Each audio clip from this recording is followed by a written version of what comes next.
চারিমা, দুর্দান্ত চা বানিয়েছ বটে। হ্যাঁ, চায়ের পেয়ালায় একটা লম্বা চুমুক বসাতেই তৃপ্তিতে আমার দুই চোখ বন্ধ হয়ে এলো।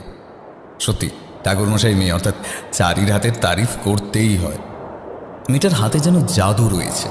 সে যেন সাক্ষাৎ মা অন্নপূর্ণা, তার সেই হাতের জাদুর ছোঁয়ায় সকল রান্নায় হয়ে ওঠে অত্যন্ত সুস্বাদু। কিশোরী চায়ের সাথে এক খাবল মুড়ি মুখে তুলে তা চিবুতে চিবুতে বলল, শুধু চায়ের কথা বললেই হবে ভাই, একটিবার মুড়ি তুলে খাও না। আহা, পেটে বানিয়েছে বটে মেয়েটা। শুরু শুরু করে কুচনো শশা, অঙ্কুরিত কাঁচা ছোলা ভিজে, কাঁচা মুড়ি, শুকনো লঙ্কা মাখা, নুন আর খাঁটি সর্ষের তেল দিয়ে জমিয়ে মেখেছে কিন্তু মুড়িখানা। আহা, খেলেই যেন মনটা একেবারে ভরে যায়। আমি এবার সেই পাত্র থেকে বেশ অনেকটা মুড়ি তুলে তার সোজা মুখে চালান করলাম। চায়ের পেয়ালায় চুমুক দিয়ে মুড়ি মাখা চিবুতে লাগলাম। চারি আমাদের কাছ থেকে এমন ধারা নিজের প্রশংসা শুনে কিঞ্চিত মৃদু হেসে সে চলে গেল রন্ধনশালায় তার হাতের বাদবাকি কাজ সারতে।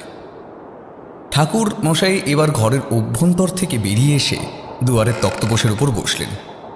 এখন বৃষ্টি নামেনি, তবে আর মাত্র কিছুটা সময়ের মধ্যেই হয়তো ঝমঝম শব্দে মুষলধারায় বৃষ্টিপাত শুরু হবে। গোটা আকাশ ছেয়ে গেছে শ্রাবণ মাসের মতন ঘন কালো মেঘে। একদল বক সেই কালো মেঘের মধ্যে দিয়ে উড়ে যাচ্ছে, তবে সাদা ডানা আকাশে মেলে যে যার নিজ নিজ বাসায়। আকাশের মধ্যে মাঝে মধ্যেই প্রবল শব্দে চিক্কুর হানছে। কিছুটা সময় যেতে না যেতে প্রথম দিকে টুকটাপ শব্দে এবং তারপর যথাক্রমে ঝমঝম শব্দের সাথে প্রবল বৃষ্টিপাত শুরু হলো। চোখের সামনের স্বচ্ছ প্রকৃতি কেমন যেন ঝাপসা হয়ে এলো। ঠাকুরমশাইয়ের দিকে একখানি চায়ের পেয়ালা বাড়িয়ে দিলাম আমি। ঠাকুরমশাই আমাদের দিকে তাকিয়ে বললেন, কি হে, আমার পছন্দের সিগারেট খানি এনেছো নাকি ভুলে গেছো একেবারে? হ্যাঁ, ঠাকুরমশাইয়ের এই কথা শুনে লজ্জায় আমি জিভ বের করে বললাম, জি ঠাকুরমশাই, আপনি কি কথা বলছেন? এই ভাই কিশোরী, ঠাকুরমশাইয়ের জন্য সেই পাসিংশোর সিগারেটের প্যাকেটটা কিনলাম, সেটা ঠাকুরমশাইকে দাও দেখি। আমার কথা কিশোরীর পানে যেতে না যেতেই কিশোরী এবার হাত ঝেড়ে তুতির মধ্যে গুজে রাখা পাসিংশোর সিগারেটের প্যাকেটখানা বের করে তা বাড়িয়ে দিল ঠাকুরমশাইয়ের দিকে। ঠাকুরমশাই সেই সিগারেটের প্যাকেট থেকে কিশোরীর হাত থেকে তুলে নিলেন। তারপর তার চা পান সমাপ্ত হলে একখানা সিগারেট বের করে ঠোঁটের ডগায় আলতোভাবে চেপে ধরলেন। এরপর ফস শব্দে একখানি দেশলাই কাঠি জ্বলে উঠবার অপেক্ষা মাত্র। বাতাসের মধ্যে অতি দ্রুততার সাথে ছড়িয়ে পড়ল তামাকের উগ্র গন্ধ। কিশোরী চিরকালই বড্ড অধৈর্য প্রকৃতির ছেলে। অল্পেতেই সে অত্যাধিক পরিমাণে ধৈর্যহীন হয়ে পড়ে। সিগারেট খাওয়া সমাপ্ত হলে ঠাকুরমশাই সিগারেটের অবশিষ্ট ফিল্টারটুকু দাঁত ভাঙা একটি নারকেলের মালায় গুঁজে দিলেন। আর ঠিক তার সাথে সাথেই কিশোরী ছোট্ট নিষ্পাপ শিশুদের মতন খানিক অনুরোধের ভঙ্গিমায় বলে উঠল, ঠাকুরমশাই, এবার তাহলে একটা বেশ জমজমাট কাহিনী শোনান দেখি। না হলে মটলেনে আপনার গৃহে এসে কোনো কাহিনী না শুনে ফিরে গেলে বড় পাপ হবে আমাদের। আমরা এমন কিছুতেই জেনে শুনে পাপ করতে পারবো না। নিন, একখানা বেশ জমজমাট কাহিনী বলুন দেখি। কিশোরীর এমন ধারা কথা শুনে ঠাকুরমশাই এবার হো হো করে কিছুটা হেসে উঠলেন। তারপর তিনি বললেন, কাহিনী শুনবে? তা বলো, ঠিক কি ধরনের কাহিনী তোমাদের আজকে শুনতে ইচ্ছা করছে, বলো। ঠাকুরমশাইয়ের মুখ থেকে এই সুবর্ণ সুযোগ পাওয়া মাত্রই সেই সুযোগ কিছুতেই হাতছাড়া করতে চাইল না কিশোরী। তড়িঘড়ি অত্যন্ত দ্রুততার সাথে সে বলল, রোজ রোজ তো আমরা আপনার কাছে বিভিন্ন ধরনের গল্প শোনার আর্জি জানাই। আজ আপনি বরং আপনার মনের মতন একখানা কাহিনী শোনান দেখি। কথা দিলাম, আপনি আমাদের যা শোনাবেন আমরা মন দিয়ে ঠিক তাই শুনব। আপনার বলা প্রত্যেকটা ঘটনায় যে সেরার সেরা হবে সে বিষয়ে আমাদের মধ্যে বিন্দুমাত্র সন্দেহ এবং সংশয়ের অবকাশ নেই। সেজন্য আজ গোটা বিষয়টা আপনার উপরই ছেড়ে দিলাম। হ্যাঁ, তো দূর অব্দি বলি কিশোরী এবার ঠিক করে হেসে ফেলল। আমার দিকে তাকিয়ে আমি দেখলাম ঠাকুরমশাইয়ের মুখ বেশ গম্ভীর হয়ে উঠল। তিনি দু চোখ বুঝে কি যেন ভাবতে শুরু করলেন। আসলে তিনি স্মৃতির মহাসমুদ্রে ডুব দিয়ে কোনো এক ভয়ানক অভিজ্ঞতার কাহিনী তুলে আনার চেষ্টা করছিলেন। প্রত্যেকবার গল্প বলার আগে গোটা বিষয় একবার মনে মনে ভালোভাবে এভাবেই ছেঁকে নেন ঠাকুরমশাই। এবারেও তার ব্যতিক্রম কিছু ঘটল না। বেশ কিছুটা সময় আকাশ পাতাল কী সব যেন ভাবার পর ধীরে ধীরে চোখের পাতা তিনি মেলে ধরলেন। তারপর অবসন্ন ফ্যাঁকাশে দৃষ্টিতে আমাদের দিকে তাকিয়ে বললেন, আজ বরং তোমাদের জন্য একখানা ভয়ের গল্প বলি। এমন বৃষ্টি স্নাত পরিবেশের সাথে ভয়ের গল্প একেবারে উপযুক্ত বা মানানসই গছের হবে, কি বলো? ঠাকুরমশাইয়ের এসব কথা শুনে কিশোরী এবার হাসি মাখা মুখ নিয়ে বলল, আপনি বরং আজ একখানা ভয়ের গল্প শোনান দেখি, আমাদের এতে নেহাত মন্দ লাগবে না। কিশোরীর কথা শেষ হতেই ঠাকুরমশাই এবার বলতে শুরু করলেন তার গল্প। আমি আর কিশোরী একটু গা ঘেঁষাঘেঁষি করে বসলাম নিজেদের মধ্যে। বাইরের শীতল শিরশিরে হাওয়া তীক্ষ্ণ ছুরির ফলার মতন আঘাত করল। আমার সর্বাঙ্গে কাঁটা দিয়ে উঠল। ঠান্ডায় গোটা শরীর কেমন যেন কেঁপে উঠল মাত্র কয়েক মুহূর্তের জন্য। গায়ের যাবতীয় লোমকূপ খাঁড়া হয়ে গেল মুহূর্তের মধ্যে। সেদিকে বিশেষ মনোযোগ না দিয়ে সম্পূর্ণ মনোনিবেশ করলাম ঠাকুরমশাইয়ের গল্প বলার প্রতি। এই ঘটনা আমার অতীত জীবনের একেবারে শুরুর দিকের। সেই সবে সবে আমি বীরভূমের জঙ্গলে বরাকর নদীর ধারে মাতু পাগলির দর্শন পেয়েছি। বরাকর নদীর তীর ধরে হাঁটতে হাঁটতে আমি একসময় এসে পৌঁছালাম দেবীপুর নামের একটি গ্রামে। শরীর ভীষণ ক্লান্ত লাগায় আমি এবার সিদ্ধান্ত নিলাম সেখানের একটি গাছের তলায় কিছুটা সময় কাটিয়ে তারপর আবার না হয় পুনরায় যাত্রা করা যাবে। যেমন ভাবনা ঠিক তেমন কাজ। কাঁধের ঝোলাখানা এবার ধীরে ধীরে নামিয়ে রাখলাম। তারপর সেই স্থান কিছুটা পরিষ্কার করে নিয়ে তার উপর আমি উঠে বসলাম। কিছুক্ষণ বিশ্রাম নেওয়ার পর নিকটবর্তী একটি স্বচ্ছ টলটলে জলে পরিপূর্ণ দিঘির পানে গিয়ে হাত মুখ ভালো করে ধুয়ে উঠে এলাম পুনরায় সেই বৃক্ষের তলে। আমার সঙ্গে থাকা ঝোলার মধ্যে কিছু টুকিটাকি কাঁচা ফল ছিল, তাই খেয়ে সেই গাছের তলাতে একটু গড়িয়ে নিলাম। সুদূরব্যাপী রাস্তা পায়ে হাঁটার অক্লান্ত পরিশ্রমে আমার চোখে নিজের অজান্তেই কখন যেন ঘুমে জড়িয়ে এলো। দেখতে দেখতে একসময় ঘুমিয়েও পড়লাম আমি। ঘুম যখন ভাঙল তখন দুপুর গড়িয়ে অপরাহ্নের গোধূলি আলো প্রায় ফুরিয়ে আসতে চলেছে। আকাশের দিকে তাকিয়ে আমি দেখলাম আকাশের মুখ ভার। তিলে তিলে একটু একটু করে ঘন কালো মেঘ জমতে শুরু করেছে গোটা আকাশ জুড়ে। রাতের দিকে প্রবল ঝড় ঝঞ্ঝা ওঠার গুরুতর সম্ভাবনা রয়েছে এবং সাথে ঝমঝম করে বৃষ্টিও হতে পারে। এই কারণেই সিদ্ধান্ত নিলাম আজ রাতে আর অন্য কোথাও যাব না। এইখানেই কোনো ভাঙা মন্দির দেখে রাতটুকু আশ্রয় নিয়ে নেব। আসলে কি জানো হে কিশোরী, মানুষ সবসময় যেমনটা চায় তাহা পায় না। আমিও পেলাম না। অনেকক্ষণ যাবৎ দেবীপুর জুড়ে অনেক সন্ধান করার পরেও তেমন পরিত্যক্ত ভাঙা কোনো মন্দির আমার নজরে পড়ল না। এদিকে আকাশের পানে মুখ তুলে তাকিয়ে দেখলাম আকাশের অবস্থা রীতিমতো বেশ খারাপ। আর মাত্র কয়েক ঘন্টার ব্যবধানে প্রবল বৃষ্টিপাত শুরু হবে।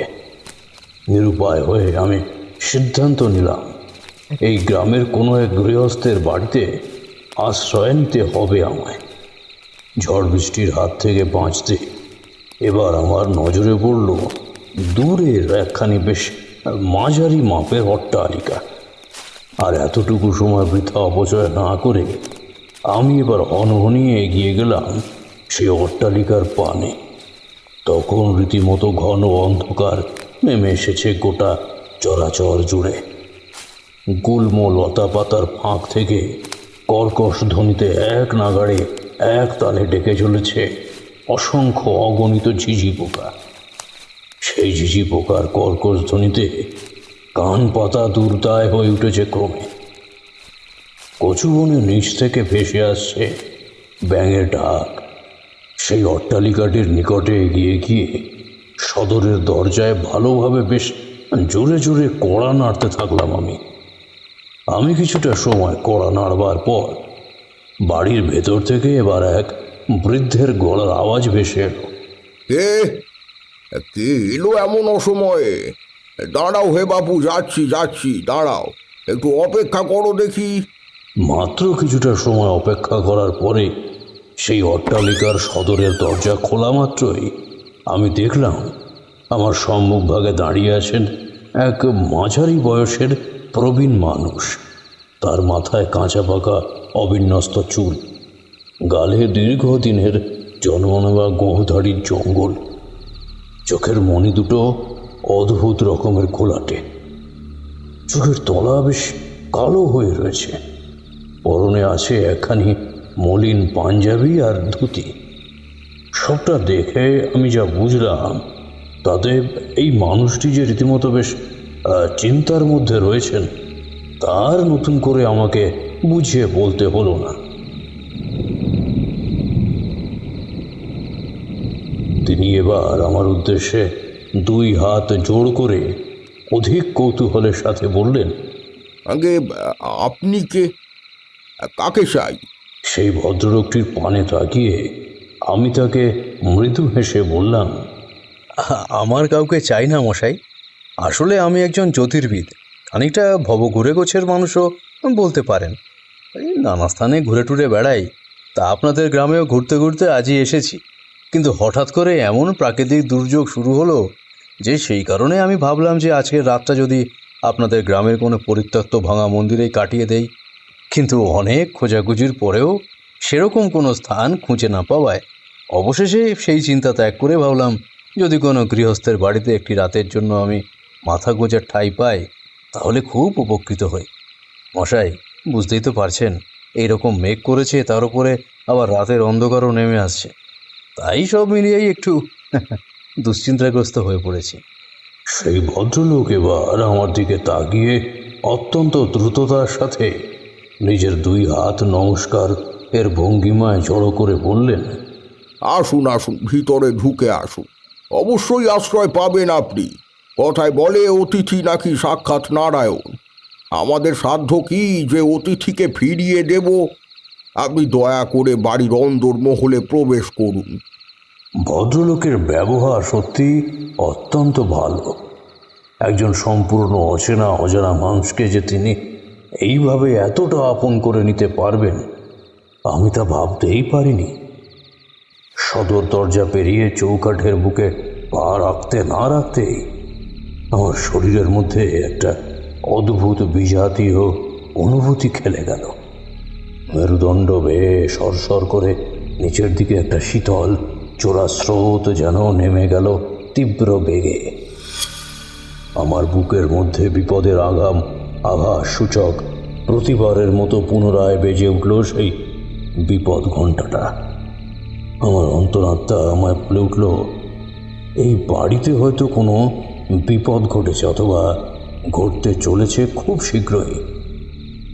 বাড়ির সদর বেরিয়ে অভ্যন্তরে প্রবেশ করা মাত্রই সেই ভদ্রলোক এবার দরজা বন্ধ করে ফের আগুল তুলে দিয়ে আমার দিকে তাকিয়ে বললেন, আমার নাম রমাকান্ত দাস, আর এই হলো আমাদের দাস পরিবার। আপনি যদি কিছু মনে না করেন তাহলে আপনার পরিচয়টা কি আমি জানতে পারি? সেই ভদ্রলোক তথা রমাকান্ত মশাইয়ের এই কথা এবার আমার সম্বিত ফিরল।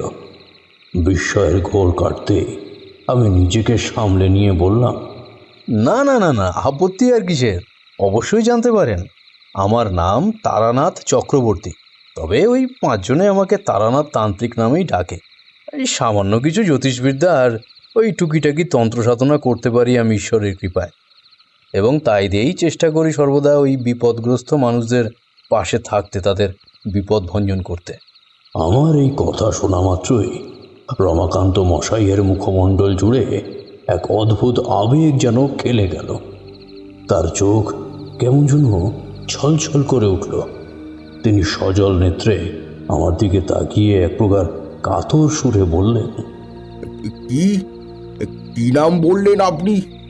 তারানাথ চক্রবর্তী? মানে মানে সেই সুবিখ্যাত তারানাথ তান্ত্রিক? হায় রাধা মাধব, হায় গোবিন্দ, এতদিন ধরে আপনার কত নাম শুনেছি ঠাকুর মশাই, কত প্রশংসা শুনেছি গোটা তল্লাটের মানুষের মধ্যে, কিন্তু সচক্ষে দেখার কোনোদিন সুযোগ হয়নি, হবে বলে আশাও করিনি। অথচ আজকে দেখুন, হে হে, আমার কি সৌভাগ্য যে আপনি স্বয়ং নিজে থেকে এসে উপস্থিত হয়েছেন আমার বাড়িতে। এ পরমেশ্বরের কৃপা ছাড়া আর কি বা হতে পারে? আপনার পদধূলি এই বাড়িতে যখন একবার পড়েছে তখনই ভিটা আজ ধন্য হয়েছে। আপনি আমার প্রণাম গ্রহণ করুন ঠাকুর মশাই, আপনি আমার প্রণাম গ্রহণ করুন। মুখের কথা শেষ করতে না করতেই রমাকান্ত মশাই এবার হেঁট হয়ে আমার চরণধুলি মাথায় রিতেই যাচ্ছিলেন। আমি তড়িঘড়ি তাকে সেই কার্য হতে বাধা দিয়ে বললাম, ছি ছি ছি ছি রমাকান্ত মশাই, এ আপনি কি করছেন? বলি, আমার যে মহা পাপ হবে, এতে আপনি কি আমাকে নরকের কীটে পরিণত করতে চান? আপনি আমার থেকে বয়সে অনেক বড়, বড় হয়ে আমার পা ছুলে আমার যে মহা পাপ লাগবে। আপনার পাপ হবে না ঠাকুর মশাই, পাপ হবে আমার, যদি আপনাকে আজ এত কাছে পেয়েও আমি আপনার পায়ের ধুলো মাথায় না নিতে পারি। ঠাকুর মশাই আমাকে দয়া করে সেই সৌভাগ্য থেকে কিছুতেই বঞ্চিত করবেন না আপনি। এই আমার আপনার কাছে অনুরোধ, আমি আপনার পায়ের ধুলো মাথায় নিয়ে তবেই কিন্তু ছাড়ব। তিনি আমার পা স্পর্শ করলে আমার সত্যিই বড় অস্বস্তি বোধ হবে। এ কথা বুঝে তিনি আমার পা থেকে সামান্য কিছুটা তফাতে নিচের মেঝের মধ্যে ভালোভাবে হাত বুলিয়ে সেই ধুলো মাথায় নিলেন দু চোখ ভরে। তিনি এবার অত্যন্ত ব্যস্ত হয়ে পড়লেন তার পরিবারের বাকি মানুষদের সাথে আমার সাক্ষাৎ করাতে। আমি দেখলাম দাস পরিবারের প্রতিটি মানুষই অত্যন্ত ভালো মনের মানুষ। তারা আমাকে একেবারে আপন করে নিল। আমার একটিবারের জন্য মনে হলো না যে আমি তাদের কাছে সম্পূর্ণ অপরিচিত এক ব্যক্তি। ইতিমধ্যে আমার হৃদয়ের মধ্যে তৃতীয়বারের জন্য প্রবল শব্দে বেজে উঠল সেই বিপদ ঘণ্টাটা। আমার মাথার মধ্যে আবার ভেসে উঠল এই পরিবারের উপর কোনো এক ঘোর বিপদের করাল কালো ছায়া ঘনিয়ে আসতে চলেছে সেই শঙ্কা। এই বাড়ির কর্তা অর্থাৎ রমাকান্ত মশাইয়ের সাথে আমি এবার সম্পূর্ণ একাকী আলোচনা করার একটা সিদ্ধান্ত নিলাম এই বিষয়ে। সেই কারণেই আমি রমাকান্ত মশাইয়ের উদ্দেশ্যে বললাম, রমাকান্ত মশাই, আপনার সাথে আমার অত্যন্ত জরুরি কিছু কথোপকথন ছিল। তো আপনি যদি একটু আমায় সময় দিতেন তাহলে বড় ভালো হতো। হ্যাঁ ঠাকুর মশাই, অবশ্যই সময় দেব, কিন্তু কি হলো বলুন তো? আপনি হঠাৎ করে এমন তারা মুষড়ে পড়লেন কেন? তাছাড়াও আপনার মুখটা কিরকম যেন ফ্যাকাশে গোছের হয়ে গেছে। কিছু কি ঘটলো তবে? আরে হ্যাঁ মশাই, একটু দরকারি কথাই রয়েছে। একদম সময় অপচয় করবেন না, আপনার সাথে আমার একান্তে কিছু কথা বলার আছে। ঠিক আছে ঠাকুর মশাই, ঠিক আছে, আপনি দয়া করে এতটা উত্তেজিত হয়ে পড়বেন না। চলুন ওই দিকের ঘরে গিয়ে বরং আমরা বসি। সেখানে এখন কেউ নেই, এই স্থান সম্পূর্ণ ফাঁকা। আমি গিন্নিকে বলে দিচ্ছি আপনার জন্য চা জল খাবার সেখানেই পাঠানোর সে ব্যবস্থা করবে। আমি আর রমাকান্ত মশাই এবার সেই বসার ঘরের দিকে পা বাড়ালাম। ঘরের মধ্যে প্রবেশ করতেই এক অতীব সুন্দর সুগন্ধি ধূপের মতো মন মাতানো গন্ধ আমার নাকের মধ্যে এসে ঠেকল। ঘরের দেওয়ালে টাঙানো একখানি বিশাল বড় মা কালীর তৈলচিত্রে আটকানো রক্ত জবা ফুল আর শ্বেত শুভ্র রজনীগন্ধা ফুলের মালা হতে নির্গত ফুরফুরে মিষ্টি সুবাস যেন গোটা ঘরের ভিতর পুরোপুরি মাতিয়ে রেখেছে। আমি আর রমাকান্ত মশাই এবার মুখোমুখি রাখা দুখানা আরাম কেদারার উপর বেশ জাঁকিয়ে বসলাম। ঘরের মধ্যে জ্বলছে একখানা ঝাড় লণ্ঠন। ঘর বাড়ির অবস্থা দেখেই বোঝা যায় এই দাস পরিবার আর্থিকভাবে বেশ সচ্ছল। রমাকান্ত মশাই এবার আমার দিকে তাকিয়ে ঈষৎ চিন্তিত সুরে জিজ্ঞাসা করলেন, এবার বলুন ঠাকুর মশাই, কি জন্যে এত তড়িঘড়ি আমাকে আপনি আলাদাভাবে ডাকলেন? আমি এটা পরিষ্কারভাবে বুঝতে পারছি যে কিছু একটা ঘটেছে, কিন্তু সেই কিছুটা যে কি তাই বুঝে উঠতে পারছি না। ঠাকুর মশাই, দয়া করে আমাকে আর অন্ধকারের মধ্যে রাখবেন না, বলুন আপনি কি ঘটেছে। দেখুন রমাকান্ত মশাই, আমি আপনার থেকে কোনো কিছুই গোপন করতে চাইছি না। আপনাদের বাড়ির অভ্যন্তরে পা রাখার সাথে সাথেই আমি টের পেয়েছি যে এই বাড়ির সাথে মহা অশুভ হসনি কোনো কিছু ঘটেছে অথবা ঘটতে চলেছে। আর যা ঘটতে চলেছে তা আপনাদের পরিবারের মানুষদের জন্য আদতেও হিতকর কিছু নয়। তাই জন্যই বলছি রমাকান্ত মশাই, আপনাদের বাড়িতে কি ইতিমধ্যে কোনোরূপ অস্বাভাবিক ঘটনা ঘটেছে? যদি কোনো ঘটনা ঘটে থাকে তাহলে দয়া করে তা আমায় খুলে বলুন। আমি সেই সব ঘটনার কথা শুনে বিপদের কিছুটা হলেও আভাস পেতে পারি। বলুন। আমার মুখ থেকে কথা শুনে অত্যন্ত ভীত হয়ে পড়লেন রমাকান্ত মশাই। যদিও সেটাই খুব স্বাভাবিক ছিল, কারণ কেউ যদি জানতে পারে যে তার সম্মুখে ঘনিয়ে আসতে চলেছে এক মহাবিপদ, তাহলে ভয় পাওয়াটাই অত্যন্ত স্বাভাবিক। তিনি বেশ কিছুটা সময় ভেবে মাথা চুলকে কাঁচুমাচু স্বরে বললেন, আগে না ঠাকুর মশাই, অন্তত আমি তো এরকম অস্বাভাবিক কোনো ঘটনার কথাই শুনিনি যা ইতিমধ্যেই আমার বাড়ির সাথে ঘটেছে। উনি না জানলেও আমি জানি। আপনি সত্যি সঠিক বলেছেন ঠাকুর মশাই, এতটুকু ভুল কিছু বলছেন না। আমাদের বাড়ির ওপর হয়তো কোনো বিপদ সত্যি আছড়ে পড়তে চলেছে।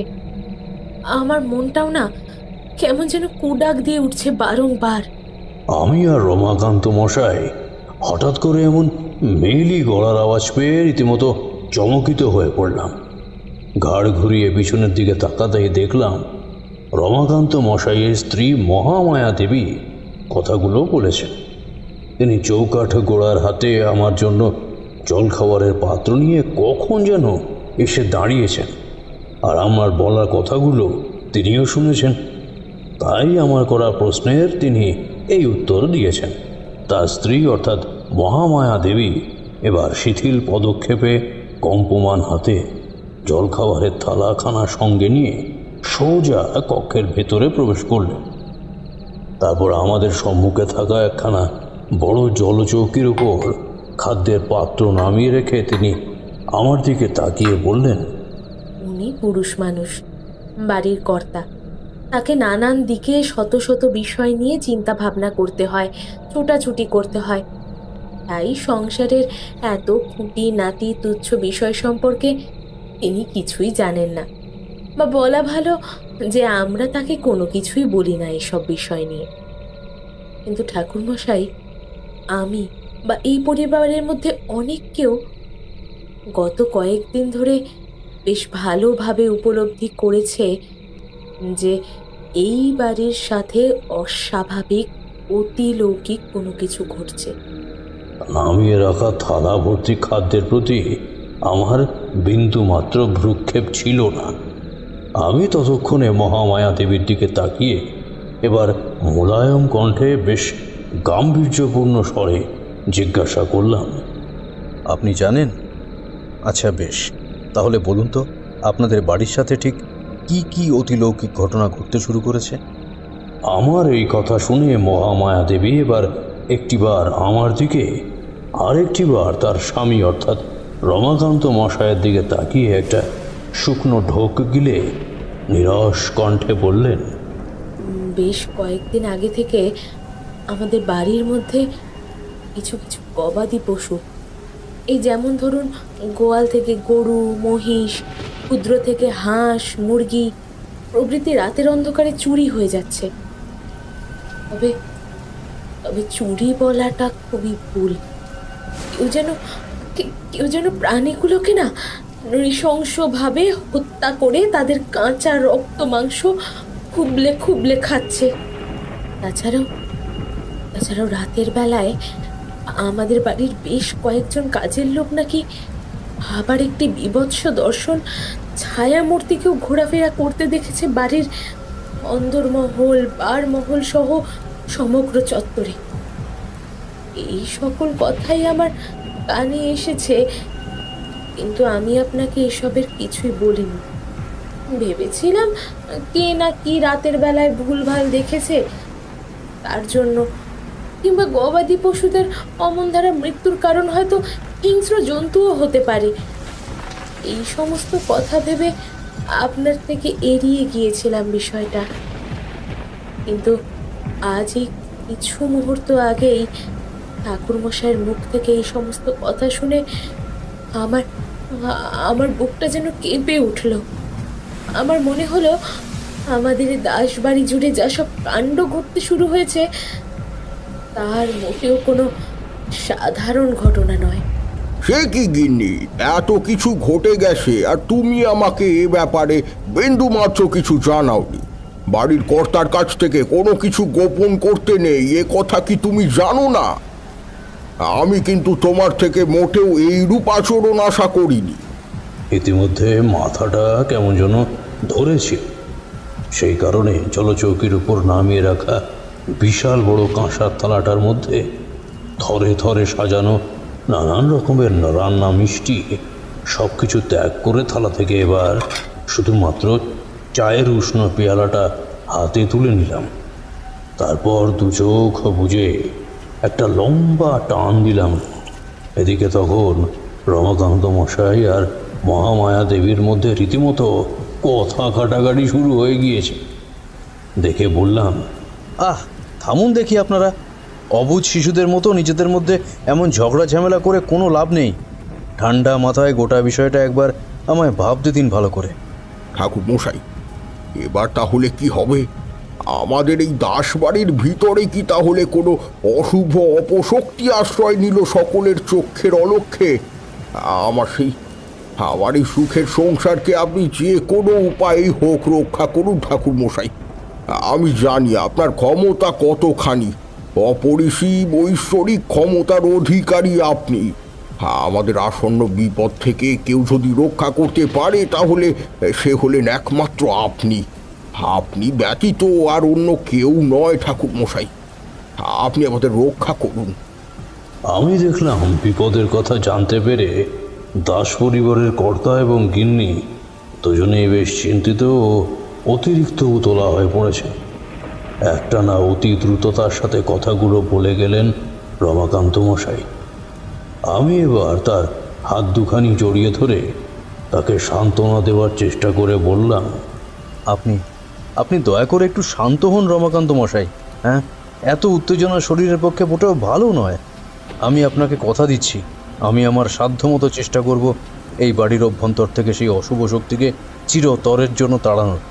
তাছাড়াও বিপদগ্রস্ত মানুষদের বিপদে ফেলে রেখে আমি কখনো কোথাও চলে যাই না। তাদের বিপদ থেকে উদ্ধার করাই হলো আমার মূল কাজ, আমার মূল কর্তব্য। আমি আমার কর্তব্য সঠিকভাবে পালন করতে জানি। তাই সে কারণেই আপনাকে বলছি যে আপনি এখনই এই মুহূর্তে এতটা ভেঙে পড়বেন না।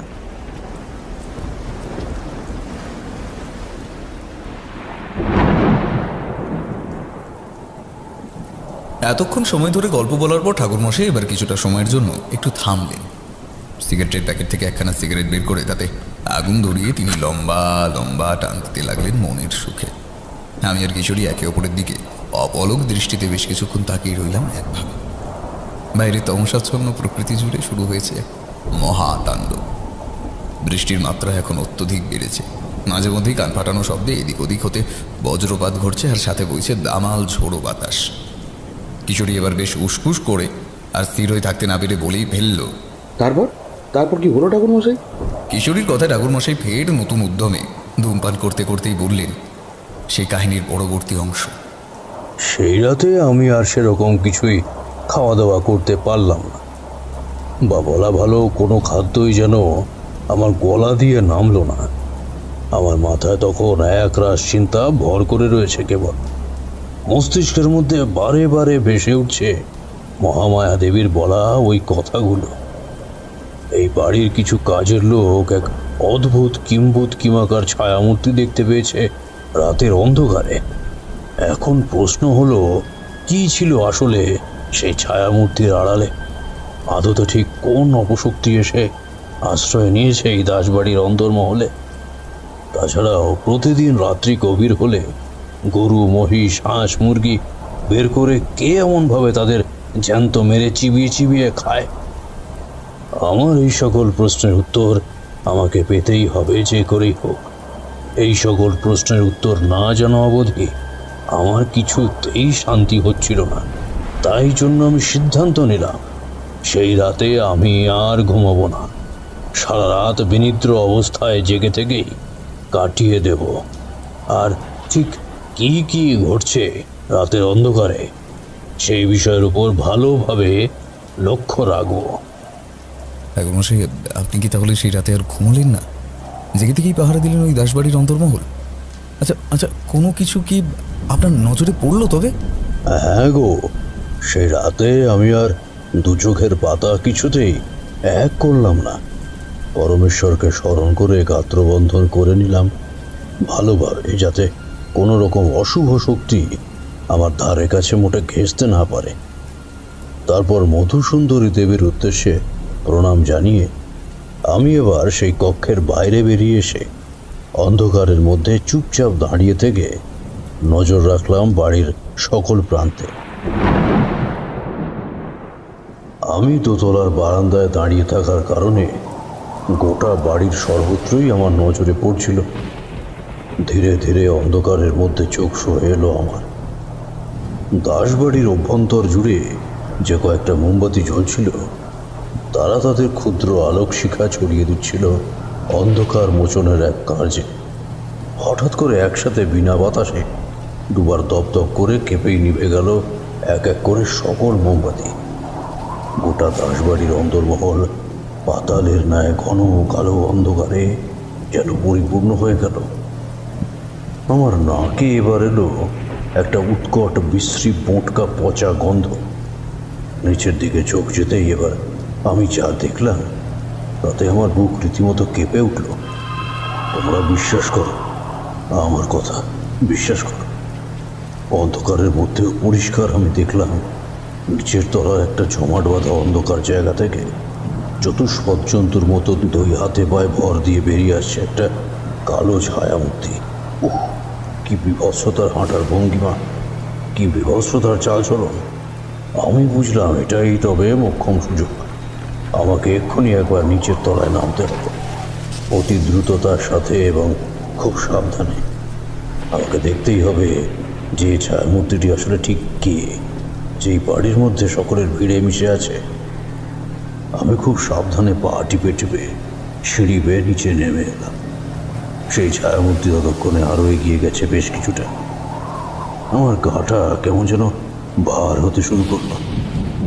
আমি বুঝলাম যে এই জায়গাটা পুরোপুরি এক মহা অশুভ শক্তির আয়ত্তে চলে গিয়েছে।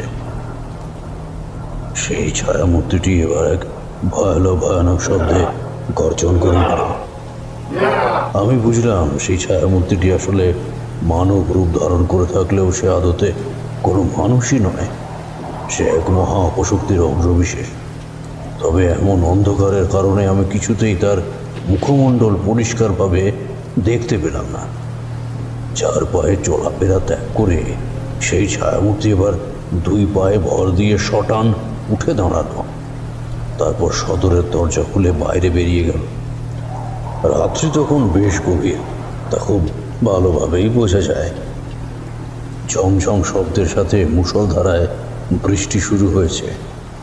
সেই ছায়ামূর্তিটা এবার বৃষ্টির মধ্যে ভিজে ভিজে এগিয়ে গেল সেই সরু মেঠো রাস্তাটা বাড়ির পিছনের দিকে চলে গেছে, যেটা তার পানে। ওই ছায়ামূর্তি আসলে কে এবং তার আসল উদ্দেশ্য কি, এই সব প্রশ্নের উত্তর জানাটা আমার ভীষণভাবে প্রয়োজন ছিল। সেই কারণে আমিও তার পিছু নিলাম। বৃষ্টির মধ্যে ভিজে ভিজে নিঃশব্দে তাকে অনুসরণ করতে লাগলাম। কিশোরী বলল, ঠাকুরমশাই, আপনার সাহস আছে বলতে হবে। তা নাহলে কখনো ওইভাবে এক প্রেত মূর্তির পেছনে আপনি রাত্রে ওইভাবে অন্ধকারে যেতে পারতেন? সত্যি আপনার মতো সাহসী মানুষ এই যুগে পাওয়া বড্ড বিরল। কিশোরীর এই কথা শুনে ঠাকুরমশাই এবার তার দিকে এক অত্যন্ত প্রসন্ন দৃষ্টিতে তাকিয়ে কিছুক্ষণ দৃষ্টিপাত করলেন। তারপর মৃদু হেসে বললেন, আরে ধুর, কি যে বলো তোমরা। তারপর মন দিয়ে শোনো ঠিক কি হলো। বৃষ্টির মধ্যে ভিজে ভিজে এগিয়ে যেতে লাগলাম সেই ছায়ামূর্তির সাথে তালে তাল মিলিয়ে। আমার আর তার মাঝের মধ্যবর্তী ব্যবধান ছিল মাত্র হাত দশেকের মতো। আমি এবার এক সময় থমকে দাঁড়ালাম। দেখলাম সেই ছায়ামূর্তি একটি ছোট্ট ভাঙা ঘরের সামনে এসে থমকে দাঁড়িয়েছে। হিংস্র ক্ষুধার্ত বাঘ যেমন শিকার করার পূর্ব মুহূর্তে ঝাঁপিয়ে পড়ে, ঠিক সেই রূপভাবে সে শিকারের উপর ঝাঁপিয়ে পড়ার জন্য যেন প্রস্তুতি নিল। আমি এবার বিস্ফারিত নয়নে দেখলাম সেই ছোট্ট কুটিরের দাওয়ায় ঘুমন্ত একটি কুকুর শাবকের উপর প্রবল আক্রোশে এক লাফে ঝাঁপিয়ে পড়ল ওই ছায়া শরীর। সেই কুকুর শাবকটির উপর ঝাঁপিয়ে পড়ে তাকে সেখান থেকে তুলে তারপর ছোট্ট কুকুর বাচ্চাটিকে সে তার ধারালো তীক্ষ্ণ নখের দ্বারা শাবকটির গাড় মোটকে দিল মোট শব্দে পুরোপুরি অন্যদিকে। কেউ কেউ করে মৃদু গোয়ানির সাথে একবার চিৎকার করে উঠল অবলা বাচ্চা পশুটা। তারপরে আজীবনের মতো মৃত্যুর কোলে ঢলে পড়ল। সেই ছায়া মূর্তিটা এবার নিজের চকচকে সাদা ধারালো দাঁতে একটা মস্ত কামড় বসালো সদ্য মৃত কুকুর বাচ্চাটির নরম শরীরে। গল গল করে রক্তের তাজা নদী বেরিয়ে এলো। সাথে সাথেই টপ টপ শব্দে সেই ছায়ামূর্তির জল হতে শুরু রক্তধারা গড়িয়ে পড়ল নিচের মাটিতে। নেহাত আমি তারানাথ তান্ত্রিক এই ঘটনার সাক্ষী হয়েছিলাম, তাই যদি আমি না হয়ে অন্য কোনো মানুষ ওই ভয়ানক ঘটনার প্রত্যক্ষদর্শী হতো, তাহলে আমি শতভাগ নিশ্চিত যে সেই ব্যক্তি সেই স্থানেই সংজ্ঞা হারিয়ে লুটিয়ে পড়তো অথবা হৃদরোগে আক্রান্ত হয়ে মৃত্যুবরণ করত। সেই প্রবল বৃষ্টির মধ্যে এবার ভীষণ শব্দে বজ্রপাত ঘটল। বজ্রপাতের তীব্র সাদাটে আলোয় কয়েক সেকেন্ডের জন্য উদ্ভাসিত হয়ে পড়ল সমগ্র চরাচর। আর সেই সামান্য আলোতেও আমি এবার পরিষ্কারভাবে দেখলাম ওই ছায়ামূর্তির মুখমণ্ডল। আর আমি এবার যা দেখলাম তাতে আমার বুকটা ছ্যাঁত করে উঠল। সে ছিল ওই দাসবাড়ির কর্তা অর্থাৎ রমাকান্ত মশাইয়ের কনিষ্ঠ পুত্র মনোরঞ্জন দাস। সন্ধ্যাকালে পরিবারের সকলের সাথে আলাপ করার সময় তার সাথেও পরিচয় করিয়ে দিয়েছিলেন রমাকান্ত মশাই। তাকে দেখে আমি সত্যিই বড় চমকিত হয়ে পড়লাম। আমি মোটেও আশা করিনি যে ওই ছায়ামূর্তি আসলে এই দাস পরিবারের ছোট পুত্র হবে। আমি এবার এটা বিলক্ষণ বুঝতে পারলাম যে এই বাড়ির ছোট ছেলে অর্থাৎ মনোরঞ্জনের রূপে যে এই বাড়িতে এসে বসবাস শুরু করেছে সে আসলে তাদের বাড়ির ছেলেই নয়, সে আদতে এক অন্য কিছু, বা বলা বাহুল্য এক ভয়ানক অপশক্তি। কেবলমাত্র মনোরঞ্জনের বেশ ধারণ করে রয়েছে। দাস পরিবারের সামনে আসন্ন সমূহ বিপদ যেন আমার চোখে ভেসে উঠল।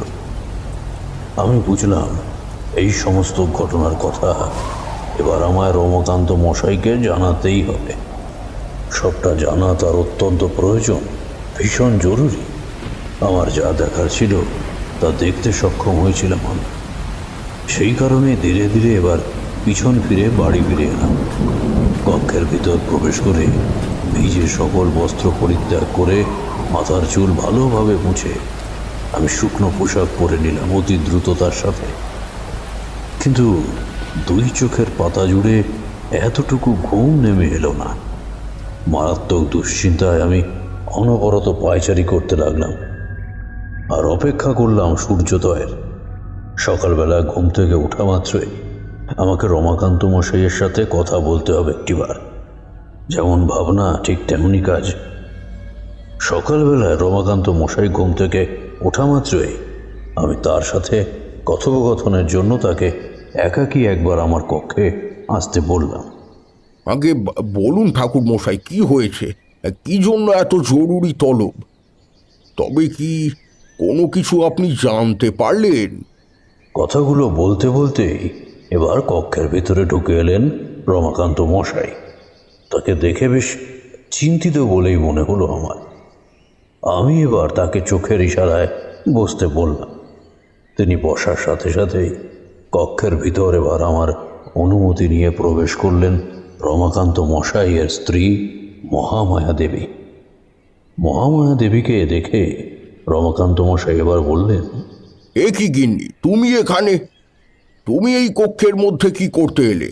ঠাকুর মশাইয়ের সাথে আমার অত্যন্ত জরুরি কিছু কথোপকথন ছিল, সে কারণেই তো ঠাকুর মশাই আমাকে এখানে ডাকলেন। রমাকান্ত মশাইয়ের এই কথা শুনে তার স্ত্রী মহামায়া দেবী এবার বললেন, ঠাকুরমশাই তোমাকে শুধু একাই ডাকেননি গো, তিনি যে আমাকেও একটিবার আসতে বললেন এই কক্ষের মধ্যে।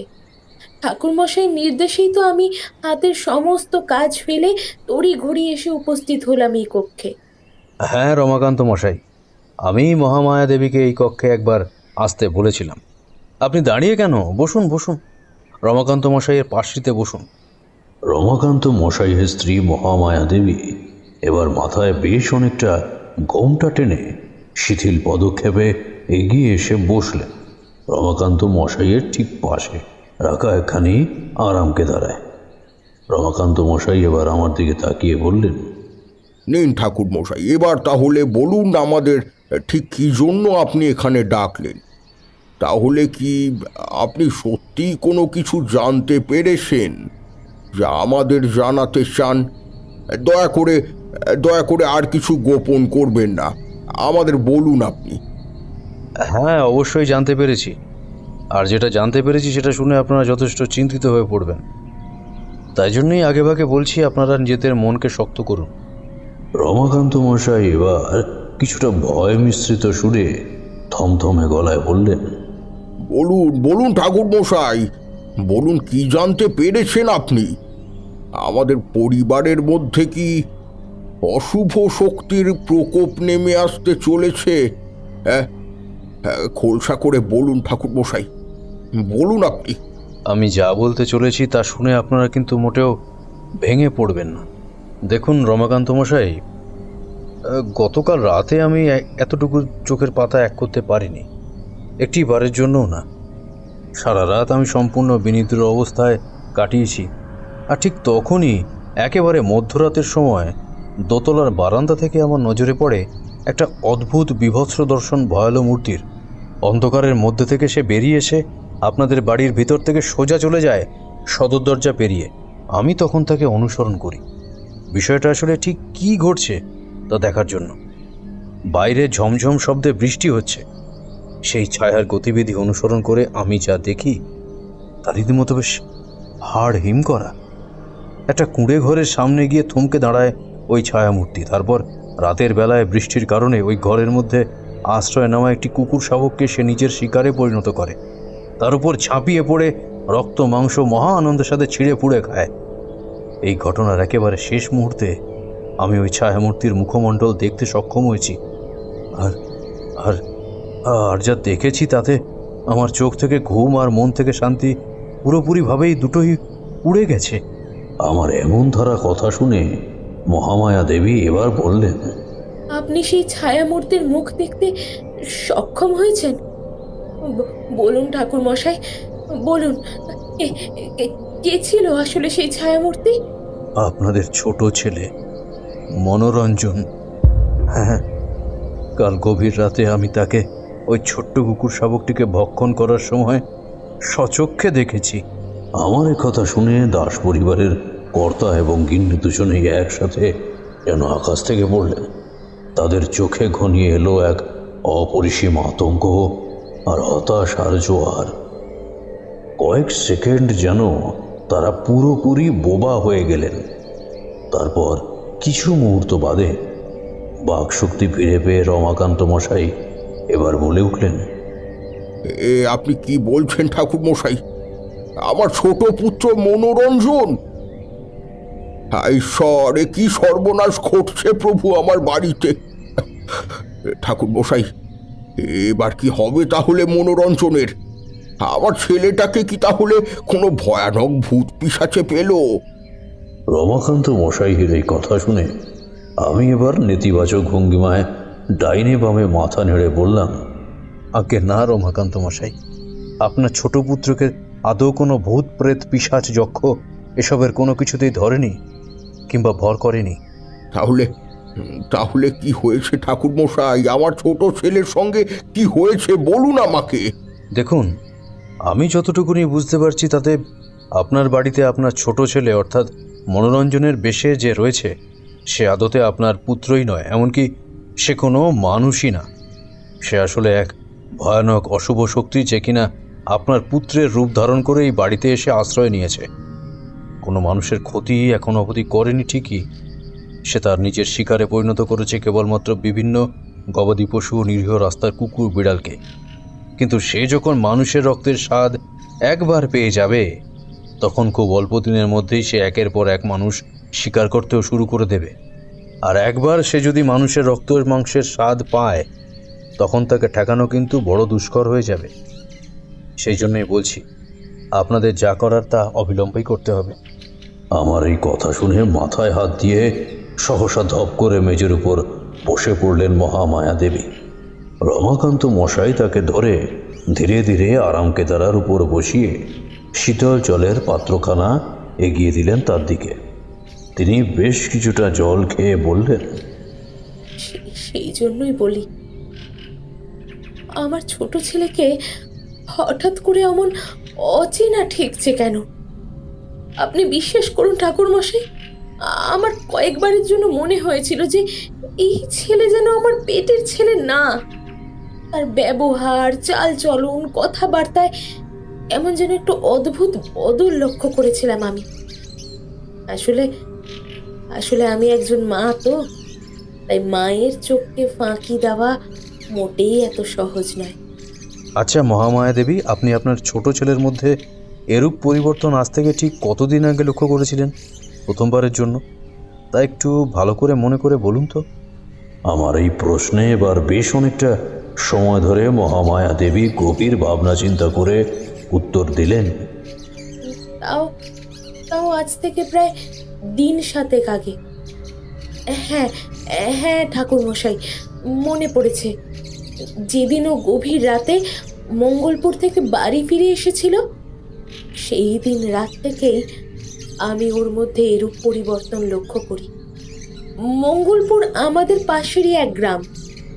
সেখানে সেদিনও গিয়েছিল কোনো একটা কাজে, আর সেই দিন বেশ অনেকটা রাতেও ফিরে এসেছিল। আমাদের বাড়ির পেছনের দিকে যে শ্মশানের রাস্তাটা আছে, সেই পথ ধরে। লোকে বলে ওই রাস্তা নাকি মোটেও ভালো নয়। ওই রাস্তা দিয়ে যেতে যেতে একটা মরা তেঁতুল গাছ পড়ে। ওই তেঁতুল গাছের মধ্যে নাকি এক ভয়ানক প্রেতাত্মার বাস। আপনার কথা শুনে আমারও তাই মনে হচ্ছে যে ওই তেঁতুল গাছের প্রেতাত্মাই বর্তমানে মনোরঞ্জনের রূপ ধরে আপনাদের বাড়িতে এসে উপস্থিত হয়েছে। আর আপনাদের আসল পুত্র মনোরঞ্জন, অর্থাৎ আপনাদের ছেলেকে, সে তার নিজের আয়ত্তে কোনো স্থানে লুকিয়ে রেখেছে। আমি এর আগেও এরকম কয়েকটি ঘটনার প্রত্যক্ষদর্শী হয়েছি, তাই আমার এই সকল পুরনো অভিজ্ঞতা থেকেই আমি কথা বলতে পারলাম। তাহলে এবার কি করবেন ঠাকুর মশাই? আমার আমার পুত্রকে দয়া করে আপনি রক্ষা করুন। আচ্ছা আচ্ছা ঠাকুর মশাই, আমার পুত্র মনোরঞ্জন জীবিত আছে তো? সে সে সুস্থ আছে তো? কথাগুলো বলতে বলতেই হাউমাউ করে কেঁদে ফেললেন মহামায়া দেবী। আমি দেখলাম রমাকান্ত মশাইয়েরও চোখ ছলছল করে উঠছে বারবার। আমি এবার তাদের সান্ত্বনার সুরে বললাম, আপনারা দয়া করে কান্নাকাটি থামান। আর আমরা যে গোটা বিষয়টা ধরে ফেলেছি, এটা কিন্তু ওই শয়তান প্রেতাত্মাকে এতটুকু বুঝতে দিলে চলবে না। তাহলে সে কিন্তু আপনাদের পুত্রের যে কোনো ক্ষতি করে দিতে পারে। আমাদের এই মুহূর্তে একবার ওই স্থানে যাওয়া উচিত। ওই তেঁতুল গাছের নিকটবর্তী সমস্ত স্থান আমাদের ভালোভাবে একবার খোঁজ চালিয়ে দেখতে হবে, সেখানে আপনাদের পুত্র রয়েছে কি না। আমার অনুমান যদি সত্য হয়, তাহলে আসল মনোরঞ্জনকে আমরা ওখানেই খুঁজে পাব। তবে সে যে ঠিক এখন কি অবস্থায় রয়েছে তা জোর গলায় বলতে পারছি না।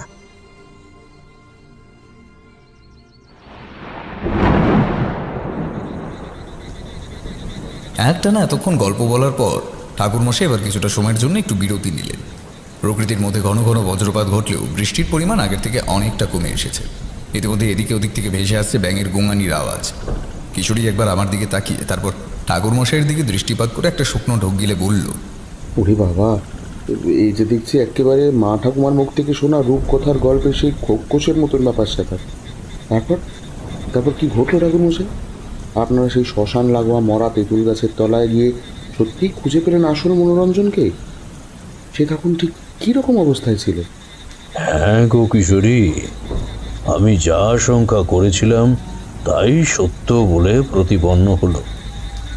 রমাকান্ত মশাইয়ের সাথে দাসবাড়িতে কাউকে কিছু না জানিয়ে আমি আর তিনি মিলে এবার বেরিয়ে এলাম সোজা বাইরে। তারপর হনহনিয়ে পা চালিয়ে সেই শ্মশান লাগোয়া মরা তেঁতুল গাছের কাছে এসে উপস্থিত হলাম। আমার মন বলছিল এখানে ভালোভাবে খোঁজ করলেই পাওয়া যাবে আসল মনোরঞ্জনকে।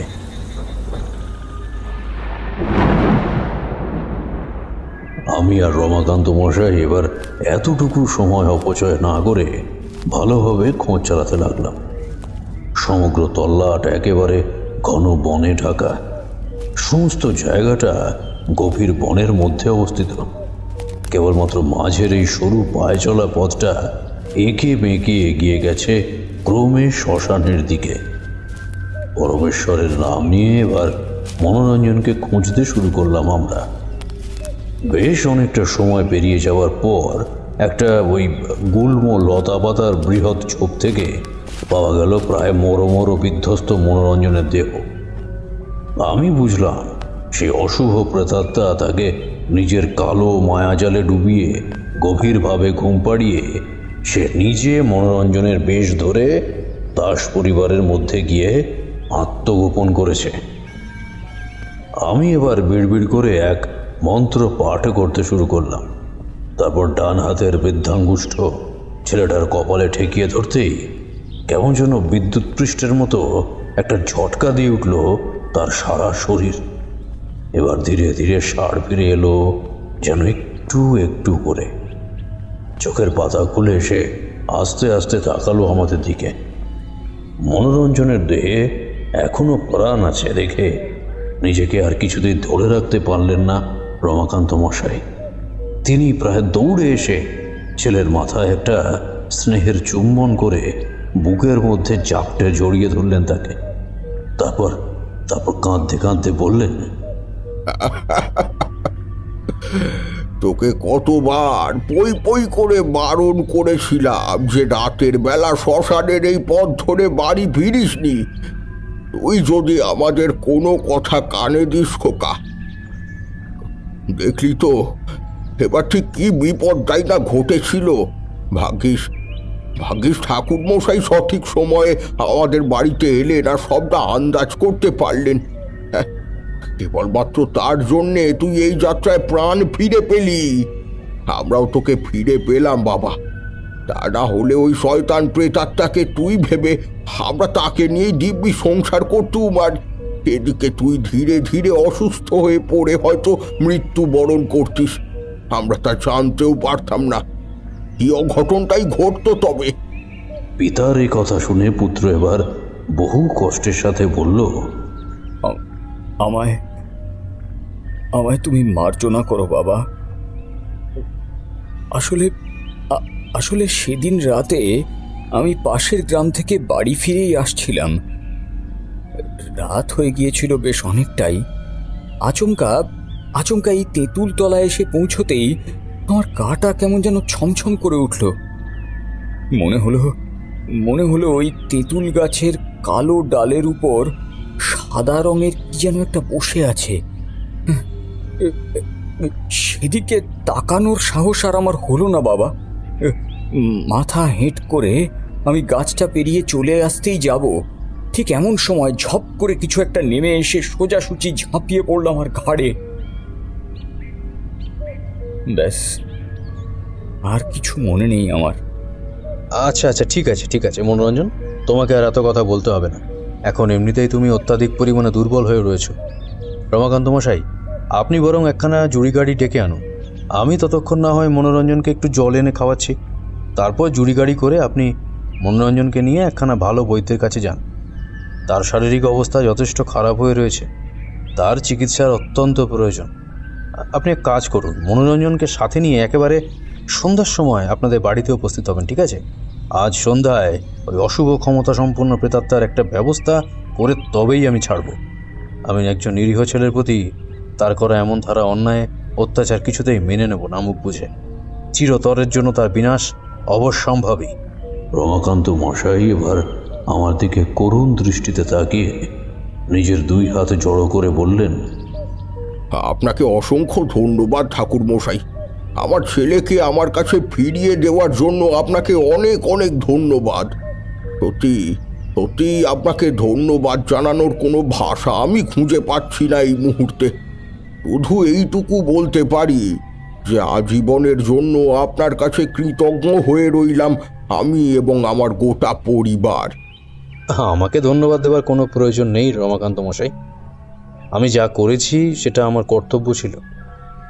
নিন নিন, আপনি আর অযথা এভাবে সময় নষ্ট করবেন না। একটা জুড়ি গাড়ির ব্যবস্থা করুন অতি শীঘ্রই। মনোরঞ্জনকে চিকিৎসকের কাছে নিয়ে যান, তার চিকিৎসার অত্যন্ত প্রয়োজন। যান যান। ঠিক আছে ঠাকুর মশাই, আপনি যেমনটা বলেছেন আমি ঠিক তেমনটাই করব। আপনার কথা আমার শিরোধার্য। রমাকান্ত মশাই এবার চলে গেলেন একখানা জুড়ি গাড়ি ডেকে আনতে, আর আমি নিকটবর্তী এক পুকুর থেকে 2 হাতে করে কিছুটা জল এনে তা ধীরে ধীরে ঢেলে দিলাম মনোরঞ্জনের মুখগহ্বরে। জল পান করে কিছুটা সে যেন স্বস্তি বোধ করল। সেই দিনটা কেটে গেল ওইভাবে। আমি প্রবল আগ্রহের সাথে অপেক্ষা করতে লাগলাম সন্ধ্যার ঘন আধার নামার জন্য, কারণ সন্ধ্যার সময় ওই অপশক্তির মনোরঞ্জন রূপ সেজে থাকার সমস্ত নাটক তছনছ করতে চেয়েছিলাম আমি। তার মুখোশেবার টেনে খুলে দেবার পালা ছিল। আমি সারা দিন ব্যাপী তার উপর নজর রাখলাম। সমস্ত পরিকল্পনা আমি পূর্ব থেকেই করে রেখেছিলাম ভালোভাবে। অপরাহ্নের আলো একসময় কমতে কমতে ফুরিয়ে এলে আমি দাস পরিবারের সকলকে একত্রে জড়ো করে বললাম, আমি আপনাদের বাড়ির অভ্যন্তরে একটি বিশেষ যজ্ঞ করতে চলেছি। এই যজ্ঞ আপনাদের গৃহ এবং এই গৃহের মধ্যে বসবাসকারী সমস্ত মানুষদের মঙ্গল কামনার্থে আয়োজিত। আশা করি এতে আপনাদের কারো কোনো আপত্তি নেই এবং আপনারা সকলে মিলে এই যজ্ঞ অনুষ্ঠানে উপস্থিত থেকে আমার এক ছোট্ট প্রয়াসকে সাফল্যমণ্ডিত করে তুলবেন, এমনটাই আশা রাখি। মহামায়া দেবী এবার সকলের সম্মুখে উচ্চকণ্ঠে বললেন, আমার স্বামী এখন এই বাড়িতে নেই। তিনি একটি দরকারি কাজে বাড়ির বাইরে গিয়েছেন, হয়তো আর কিছু সময়ের মধ্যেই ফিরে আসবেন। তাই আমার স্বামীর অবর্তমানে আমি হলাম এই বাড়ির প্রধান গৃহকর্ত্রী। আমি আপনাকে পূর্ণ অনুমতি দিচ্ছি ঠাকুর মশাই। আপনি এই বাড়ির অভ্যন্তরে সেই যজ্ঞের আয়োজন করুন এবং সমস্ত আয়োজনের সাথে সম্পূর্ণ মনোযোগ দিয়ে সেই যজ্ঞ সুসম্পন্ন করুন। মহামায়া দেবীর মুখ থেকে অনুমতি শোনার পর আমি এবার ভালোভাবে গাত্রবন্ধন করে নিলাম নিজের এবং দাস পরিবারের উপস্থিত সকলে। তারপর বাড়ির ঠিক মাঝ উঠোনে একটা নিজের হাতে যজ্ঞবেদী প্রস্তুত করে আমি এবার যজ্ঞে বসলাম। যজ্ঞ সমাপ্ত হলে আমি এবার খোলা সদর দরজার পানে তাকিয়ে মুখে মৃদু হাসির রেখা ফুটিয়ে বেশ উঁচু গলায় জোরালোভাবে বললাম, কই হে, আসুন আপনারা। আর আপনাদের ওইভাবে অন্ধকারের মধ্যে গা ঢাকা দিয়ে চুপচাপ বসে থাকতে হবে না, আসুন আসুন। আমার এই কথা শুনে এবার বাড়ির সদর দিয়ে ভেতরে প্রবেশ করলেন দাস পরিবারের কর্তা অর্থাৎ রমাকান্ত দাস, এবং তার পিছু পিছু এলো তাদের ছোট পুত্র মনোরঞ্জন। একসাথে দুখানি মনোরঞ্জনকে চোখের সামনে দেখে উপস্থিত মহামায়া দেবী সহ সকল মানুষ বিস্ময়ে পুরোপুরি থ হয়ে গেল। আমি তাদের সেই সব বিস্ময়ের ঘোর কাটাতে এবার বললাম, এতে এত আকাশ থেকে পড়ার কিছু নেই। আপনাদের সামনে একই সাথে যেই দুজন মনোরঞ্জন দাঁড়িয়ে রয়েছে তাদের মধ্যে একজন আসল এবং অন্য আরেকজন নকল। আর শুধুমাত্র নকলই নয়, রীতিমতো সে হলো এক ভয়ানক অশুভ প্রেতজনের অংশবিশেষ, যে এতদিন ধরে মনোরঞ্জনের পেশে আপনাদের বাড়িতে এসে উপস্থিত থেকে একের পর এক নিরীহ পশু হত্যা করে তাদের রক্ত মাংস ভক্ষণ করে চলেছে এবং অদূর ভবিষ্যতে আপনাদের পরিবারের সদস্যদের প্রতি আক্রমণ করার বাসনায় সেই স্থানে রয়ে গেছে। এইসব আপনি কি বলছেন ঠাকুর মশাই? হ্যাঁ, আমি যা বলছি তা দিনের আলোর মতো ধ্রুব সত্য। আপনাদের যদি বিশ্বাস না হয় আমি তার প্রমাণ দিতে পারি। দেখবেন তবে সেই নকল মনোরঞ্জনের আসল রূপ আসলে কি। দাঁড়ান, দেখাচ্ছি তবে। এই কথা বলে আমি এবার 2 চোখের পাতা বন্ধ করে বিড়বিড় করে একটি মন্ত্র পড়তে শুরু করলাম। তারপর ঝোলার ভেতর থেকে একখানা সিঁদুর কৌটো বের করে কিছুটা লাল সিঁদুর হাতে নিয়ে তা ছুঁড়ে দিলাম বাতাসের মধ্যে, আর সাথে সাথেই তীব্র চিৎকার করে উঠল দ্বিতীয় মনোরঞ্জন। তার সেই বুক ফাটা গগনভেদী আর্তচিৎকার যেন ছড়িয়ে পড়ল গোটা দাসবাড়ির সমস্ত অভ্যন্তর জুড়ে। এবার সকলের চোখের সামনে যা ঘটল তা ছিল সাধারণের কল্পনাতীত। দ্বিতীয় মনোরঞ্জন অর্থাৎ সেই অশুভ শনি প্রেতাত্মা মনোরঞ্জনের মানব বেশ ত্যাগ করে ধীরে ধীরে তার নিজ মূর্তি ধারণ করতে লাগল। বিষধর সাহাব যেমন নিজের খোলস ত্যাগ করে, ঠিক সেরকমভাবেই তার আচ্ছাদন দেহ থেকে খসে পড়তেই ধীরে ধীরে বহির্ভূত হলো একটি ফ্যাটফ্যাটে সাদা বহু পুরাতন নরকঙ্কাল। এক জীবন্ত নরকঙ্কাল। চোখের সামনে মূর্তিমান বিভীষিকাকে দেখা মাত্রই পরিবারের কয়েকজন মানুষ রীতিমতো সংজ্ঞা হারিয়ে লুটিয়ে পড়ল মেঝের মধ্যে। আবার কয়েকজন দরদর করে ঘামতে শুরু করলো। আর এদিকে আমার ঠোঁটে ততক্ষণে এক সূক্ষ্ম হাসির বলিরেখা ফুটে উঠেছে। যাই হোক, এতক্ষণে এই শয়তান অপশক্তির আসল রূপ ভালো মানুষের মুখোশ অন্তত টেনে খুলতে সক্ষম হয়েছি আমি। আর একবার যখন তাকে সকলের সামনে তার আসল রূপ ধারণ করাতে পেরেছি, তখন আর বিশেষ কিছু চিন্তা নেই। এবার তার বিনাশ ঘটানো অত্যন্ত সহজ একটি বিষয়। মনোরঞ্জন, এবার যা করার তা তোমাকেই করতে হবে। এই নাও, এইটা দিয়ে ওর ধর থেকে মুন্ডুখানা আলাদা করে দাও। এই কথা বলে আমি মনোরঞ্জনের দিকে পুজো করা একখানা ধারালো তরবারি ছুঁড়ে দিলাম। মনোরঞ্জন সেই তরবারি লুফে নিয়ে আমার কথা মতোই সজোরে প্রহার হানল ওই নরকঙ্কালের মস্তক বরাবর। তৎক্ষণাৎ একটা ধারালো শানিত ঝনঝনে আওয়াজের সাথে সাথে মরার মাথার কোলে ছিটকে গিয়ে পড়ল আমাদের থেকে বেশ কয়েক হাত তফাতে। সেই মরার মাথার খুলি ছিটকে গিয়ে পড়ল মাটিতে।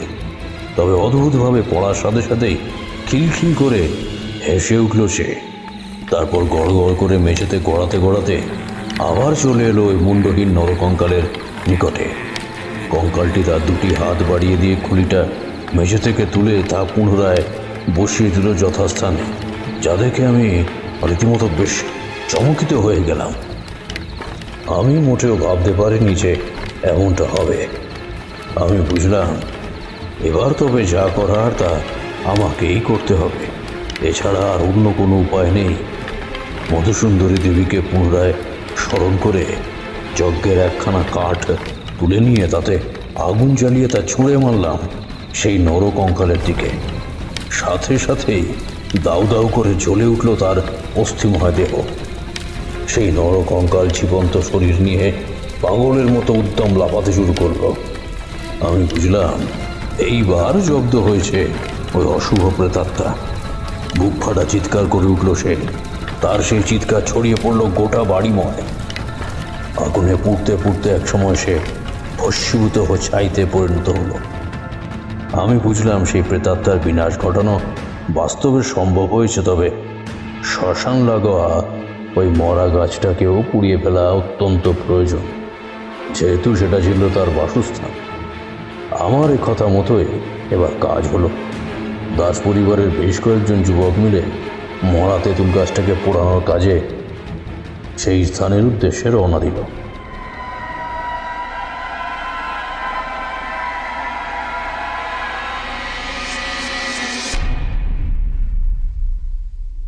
মনোরঞ্জনকে তার পিতামাতা অর্থাৎ রমাকান্ত মশাই এবং মহামায়া দেবীর হাতে তুলে দিয়ে কয়েকটা দিন তাদের বাড়িতে কাটিয়ে আমি ফিরে এসেছিলাম আমার এই বাসায়। এইভাবেই সেবার দাস পরিবারের ছেলের প্রাণ রক্ষা করেছিলাম আমি, এবং দাস পরিবারের দুর্ভোগ কেটেছিল এই উপায়। আজকের মতো তাহলে গল্প এই পর্যন্তই। কি গো কিশোরী, হ্যাঁ, ভালো লেগেছে তো দাস পরিবারের দুর্ভোগ মোচনের এই কাহিনী? আগে হ্যাঁ ঠাকুরমশাই, আপনি কোনো ঘটনার কথা বলেছেন আর তা আমাদের ভালো লাগেনি, তা আবার হয় নাকি? ভাইয়া কিশোরী, আজকের মতন তো গল্প এই পর্যন্তই। আর বৃষ্টি এই সময় কিছুটা ধরেছে, এবার তাহলে আমাদের রওনা দেওয়াই শ্রেয়, কি বলো? হ্যাঁ ভাই, এটা তুমি ঠিকই বলেছ। ঠাকুরমশাই, আজকের মতন আমরা এলাম তাহলে। হ্যাঁ হ্যাঁ, এসো এসো। আবার যেদিন আসবে সেদিন তোমাদের না হয় অন্য আরেকখানি কাহিনী শোনাবো।